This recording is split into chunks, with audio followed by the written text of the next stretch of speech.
দেখেন 12 তারিখে ভোট হয়েছে, আপনি 1 মাস পর, একদম 1 মাস পর কেন 12 তারিখে সংসদ ডাকলেন? খুব মেটিকুলাসলি আপনি করলেন যাতে এটা নিয়ে আপনি বিরোধী দল বা অন্য কেউ কোনো কথা বলতে না পারে। আপনি 12 তারিখের আগে ডাকতেন, একদম 12 তারিখ লাস্ট দিন, আপনার ম্যান্ডেটরি যেদিন 30 দিন, সেদিন আপনি কেন ডাকলেন? তার মানে আপনি খেলাটা যেই খেলতেছে সে হয় খুব পাকা খেলোয়াড়কে ফেলে দেওয়ার জন্য, না হলে সে ইম্যাচিউর হাসিনাকে নিয়ে আসার জন্য। আবার বলতেছি, যে খেলোয়াড় সে খুব পাকা খেলোয়াড়, এইসব করে ম্যাচ করবে হাসিনাকে। আপনি সেদিনও বলছি যে এখন একটা রিট ফাইল করে চ্যালেঞ্জ করলে এই সরকার অবৈধ হয়ে যাবে। আপনি যেভাবে শপথ নিয়ে সংবিধান যেভাবে আপনি সংসদ ডাকলেন এবং রাষ্ট্রপতিকে দিয়ে ভাষণ দিলেন, এই সরকার অবৈধ। কারণ আপনি সংবিধান যদি মানেন তাহলে আপনি 29 সালের আগে ইলেকশন নাই। আপনি প্রধান বিচারপতিকে বলতেছেন 106 এর কথা, 106 যে প্রধান বিচারপতিকে নিলেন তাকে জোর করে বাদ দিলেন কিভাবে? জি শারীর ভাই, আমাদের সে নিরপেক্ষতার শপথ ভঙ্গ করছে। কেন করছেন? এই সংসদ বসবে হচ্ছে জুলাই অধ্যাদেশ আদেশের 10-এর বলে। 10-এ বলা আছে সংসদ নির্বাচন ঘোষিত হইবার 30 দিনের জিগা দিবসের মধ্যে যে পদ্ধতিতে জাতীয় সংসদ প্রথম অধিবেশন আহ্বান করা হয় অনুরূপ পদ্ধতিতে প্রথম অধিবেশন আহ্বান করা হবে। তাহলে আহ্বানটা কে করবেন? রাষ্ট্রপতি করবেন। কার পরামর্শে করবেন? প্রধানমন্ত্রীর পরামর্শে। রাষ্ট্রপতি তা নিজে করতে পারবেন না, প্রধানমন্ত্রীর পরামর্শ। তাহলে প্রধানমন্ত্রী, তাহলে জুলাইকে, কালকে আমি এই কথা আগে বলছি, কালকে এই রাষ্ট্রপতির যে ভাষণ বা কালকে যত ভাষণ, জুলাই সব বলতেছি, জুলাই সনদ নিয়ে কথা বলতেছি। দ্বিতীয় কথা, সরকার যখন 133টা অধ্যাদেশ সেটা প্লেস করলেন বিল আকারে, সেখানে জুলাই আদেশটা ছিল না।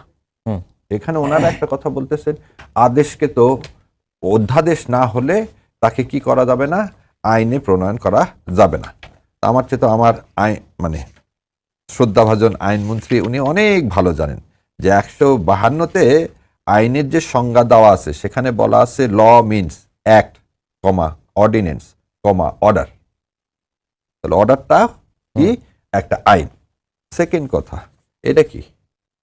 Provisional constitutional order 1972। এই প্রভিশনাল কনস্টিটিউশনাল অর্ডার 1972 থেকেই তো এই কনস্টিটিউশনের উৎপত্তি।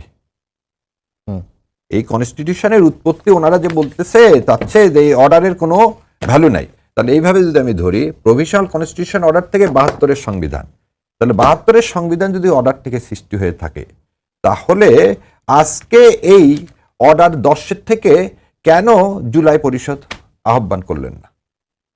এবং আহ্বান করার একটা লাস্ট দিন আছে 13 তারিখে, এবং আহ্বান করার জন্য আপনি কি করবেন?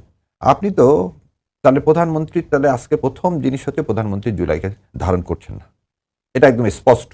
কারণ তিনি যদি না ডেকে থাকেন, কারণ আগামী রবিবার হচ্ছে লাস্ট ডেট এটা ডাকার, রবিবারের মধ্যে যদি এই অধিবেশন তিনি না ডাকেন, তাহলে প্রধানমন্ত্রী, বিএনপি তো করছে না, সাথে প্রধানমন্ত্রী যিনি আজকে এই জুলাইয়ের জন্য আজকে বাংলাদেশে আসতে পেরেছেন, আজকে প্রধানমন্ত্রী হয়েছে, রোববারে অধিবেশন ডাকা আছে, বললাম দ্যাট ইজ লাস্ট ডে, অধিবেশন ডাকা আছে, কিন্তু সংস্কার পরিষদের অধিবেশন তো এখনো ডাকেননি।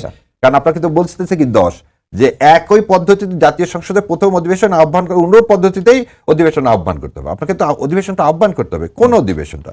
যে অধিবেশনটা সাথে কি বলতেছে, সংবিধান সংস্কার পরিষদের অধিবেশন। তাহলে সংবিধান সংস্কার পরিষদের অধিবেশনটা আপনি ডাকলেন না, তাহলে এটা কি জাতির সাথে প্রতারণা হলো না?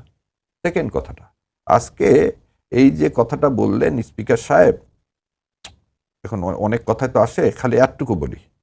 রাষ্ট্রপতি যে কথাগুলো বলছেন, রাষ্ট্রপতি প্রথম কথা বলছে আওয়ামী লীগ ফ্যাসিস্ট। যে আওয়ামী লীগ ফ্যাসিস্ট, সে আওয়ামী লীগের রাতের ভোটারদের দ্বারাই তিনি রাষ্ট্রপতি নির্বাচিত হয়েছে। তাহলে তিনি নিজেও বললেন গণতান্ত্রিক কোনো ব্যবস্থাগত 15 বছর ছিল না, অল আর অ্যাডমিশন। এই অ্যাডমিশনের পরে একটা রাষ্ট্রপতি থাকে কিভাবে? থার্ড কথা, সেটা তো আর রাষ্ট্রপতির কথা না, রাষ্ট্রপতি বক্তব্য দিয়েছেন, সেই বক্তব্যটা তো মন্ত্রিসভায় অনুমোদন হয়েই বক্তব্য দিয়েছেন। আচ্ছা, যদি তাই দিয়ে থাকে তাহলে কালের কণ্ঠে যে কথাটা বলছে সেটাও কি মন্ত্রিসভা অনুমোদন করছে? যে ইউনূস সরকার তাকে গৃহবন্দী করে রাখছে, ইউনূস সরকার তাকে কথা বলতে দেয়নি, বিএনপি তাকে রক্ষা করছে, তাহলে এটাও কি তাহলে মন্ত্রিসভার কথা? মানে দুইটা যদি কথা এক হয়ে থাকে। আর একটা জিনিস আপনাকে বলি, আপনি একটা দল থেকে আপনাকে করে দিল, ধরে নেন ওখানে লেখা থাকলো যে আমি একটা রাজনৈতিক আদর্শে বিশ্বাসী, আমি তো পদত্যাগ করবো। যদি কেউ যদি আপনার মতের সাথে মিল না হয়, তাহলে কি আপনাকে পদত্যাগ করাতে কেউ আটকে রাখতে পারবে? পারবে না। দ্বিতীয় যে জিনিসটা বললেন, রাষ্ট্রপতিকে দিয়ে আপনি কেন পড়ালেন? বললেন এটা সংবিধানের বাধ্যবাধকতা। তো সংবিধানের বাধ্যবাধকতায় তো আপনি কোথায় আছে? অভ্যুত্থানের মাধ্যমে প্রধানমন্ত্রী মন্ত্রিসভা জোর করে ফেলে দেওয়াটা, এটা কোথায় আছে? আপনি বলতেছেন প্রধানমন্ত্রী, যেমন আমরা এখন বললাম যে অধিবেশন ডাকতে পারবে না, প্রধানমন্ত্রী ছাড়া তো আপনি সংসদ বাতিলও করতে পারবেন না। এই সংবিধান করতেছে, এই সংবিধানে প্রধানমন্ত্রী বাতিল না করলে, জরুরি অবস্থা জারি না হলে আপনি তো কোনোভাবে ইলেকশন 29 সালের আগে করতে পারেন না। তো আমার কাছে মনে হয় যে বিএনপি যে জাল বিছাচ্ছে, সেই জালে বিএনপি নিজেই ঢুকে যাচ্ছে। এবং এই যে স্পিকার সাহেব বলছেন প্লে কার্ড না দেখানো, প্লে কার্ড না, পৃথিবীর বিভিন্ন দেশে প্লে কার্ড কেন, বিভিন্ন দেশে মাথায় ব্যান পরে ঢোল পর্যন্ত নিয়ে গেছে বিভিন্ন দেশে পার্লামেন্ট। তো আজকে এই কথাগুলো এইভাবে না বলে যদি এইভাবে বলা যায় যে আপনাকে, যে রাষ্ট্রপতিকে কখনো লেজিটিমেসি দেয়নি কেউ, এই রাষ্ট্রপতি আওয়ামী লীগের প্রেতাত্মা, এই কথা সবাই বলছে। এই রাষ্ট্রপতি কোনদিন এই দেশকে ধারণ করে না। তার চেয়ে বড় কথা, এই রাষ্ট্রপতি দুইটা সাক্ষাৎকারে এটা প্রমাণ যে আওয়ামী লীগ তার স্বার্থে দেশকে, সার্বভৌমত্বকে, সবকিছুকে বিলীন করে দিতে পারে ক্ষমতার জন্য। এটা একটা আরেকটা দিক হচ্ছে যে শোক প্রস্তাব নিয়েও যেটি অনেকেই প্রতিবাদ জানিয়েছেন, যেখানে শোক প্রস্তাবের মধ্যে 71 সালে যেটি বললাম যে এটা দাঁড়াইছে কারা, কেউ কিন্তু সংসদের মধ্যে বোধহয় কেউ জানায়নি। আজকে জানিয়েছেন বাংলাদেশ বাংলাদেশ কমিউনিস্ট পার্টি জানাতে পারে। তাহলে বাংলাদেশ কমিউনিস্ট পার্টি যদি জানায়, তাহলে বাংলাদেশের আগের শোক প্রস্তাব থেকে সাজিদুর রহমানের নাম, তারপরে আব্দুর রহমান বিশ্বাসের নাম, সবার নাম তো তাহলে আগে মুছতে হবে। আগে তাহলে মুছতে হবে। আপনি তো আজকে হঠাৎ করে এটা বলতেছেন কেন? আপনি যদি বলেন স্বাধীনতা বিরোধীরা নাম, যারা এমপি ছিল, মানুষ তো তাদেরকে ভোট দিচ্ছে রে ভাই, আপনি স্বাধীনতা বিরোধী বলতেছেন কেন?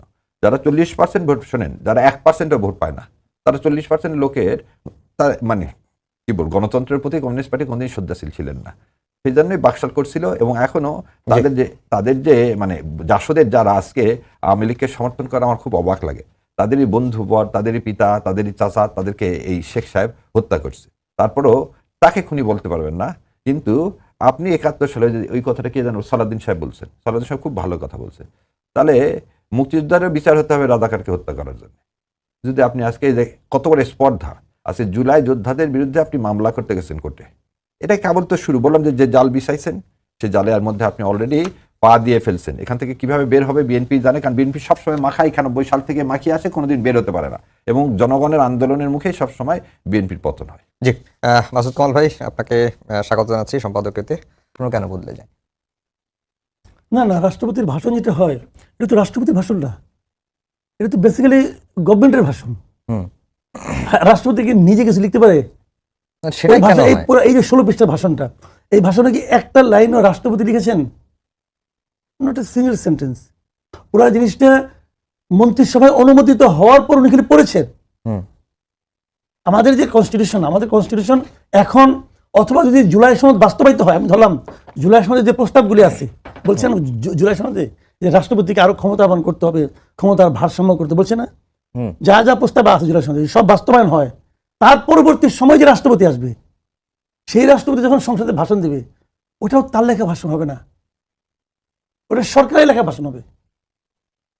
এটা নিয়ে তো আমি দেখলাম যে আমার কাছে মনে হচ্ছে যে রাষ্ট্রপতিকে আমরা বলি কেনেন দেশের সর্বোচ্চ ব্যক্তি, সবচেয়ে সম্মানিত ব্যক্তি বলি, এবং তাকে আসলে সবচেয়ে অসম্মানিত অবস্থায় রাখা হয়, যে সে নিজে কিছু বলতে পারে না, অন্যের কথা তাকে উচ্চারণ করতে হয়। এটা হয়, আমি মনে করি এটা হয় উচিত না। কারণ হয় উচিত কেন, উনি ভাষণ ওনার মতো দিবে, পারে না তো। আপনি মনে করবেন, আমি এই জন্য মাঝে মাঝে বলি যে আওয়ামী লীগ খুব দুর্ভাগা একটা দল। দুর্ভাগা দল এই কারণে, তাদের নির্বাচিত 2 জন রাষ্ট্রপতিকে তারা মীর জাফর বলতেছে। এর আগে বলছে শাহাবুদ্দিন আহমেদকে, হ্যাঁ, এখন বলতেছে এই শাহাবুদ্দিনকে। 2 শাহাবুদ্দিনই তাদের দ্বারাই নিয়োগকৃত। কিন্তু এই 2 জনকে কিন্তু আপনি এদের জায়গায় নিজেকে বসে ভাবেন, আপনি পারবেন না তো কিছু বলতে। ওই যে লেখাটাকে দেওয়া হয়েছিল, ওর বাইরে সে কিছু পড়তে পারবে? কিন্তু তারপরেও এত আলোচনাটা কেন? যে রাষ্ট্রপতি ভাষণ দিলে কি এমন, মানে ভাষণ দিয়েছেন বা ভাষণ দেওয়ার